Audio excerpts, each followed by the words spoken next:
తెలంగాణ వీరనారి చాకలి ఐలమ్మ గొప్ప పోరాట యోధురాలని, మహిళా చైతన్య స్ఫూర్తి అని Adilabad Congress party assembly in-charge Kandi Srinivasa Reddy తెలిపారు.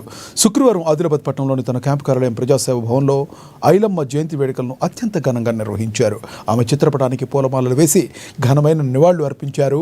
అణగారిన అట్టడుగు వర్గాల వారి కోసం, పేద బడుగు బలహీన వర్గాల వారి కోసం గళమెత్తడమే కాకుండా వారి కోసం పోరాటం చేసిన వీరనారి చాకలి ఐలమ్మ అని కొనియాడారు. ఆమె ఆకాంక్షలకు అనుగుణంగా ఆమె ఆశయాల సాధన కోసం ప్రతి ఒక్కరూ కృషి చేయాలని పిలుపునిచ్చారు కేఎస్ఆర్.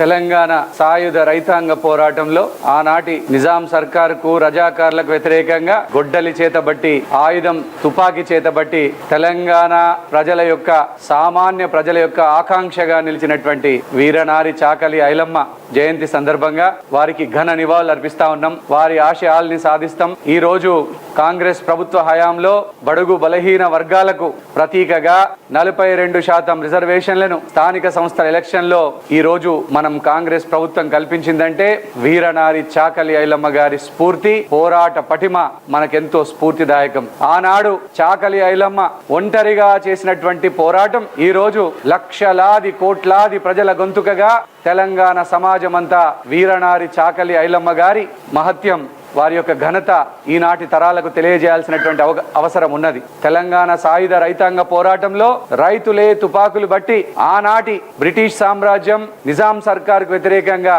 అలుపెరగని పోరాటం చేసినటువంటి అమరులందరికీ కూడా ఆత్మశాంతి కలగాలని, వారందరికీ కూడా ఘన నివాళులు అర్పిస్తూ వీరనారి చాకలి ఐలమ్మ ఆశయాల్ని మరొక్కసారి సాధిస్తామని తెలియజేసుకుంటున్నాను.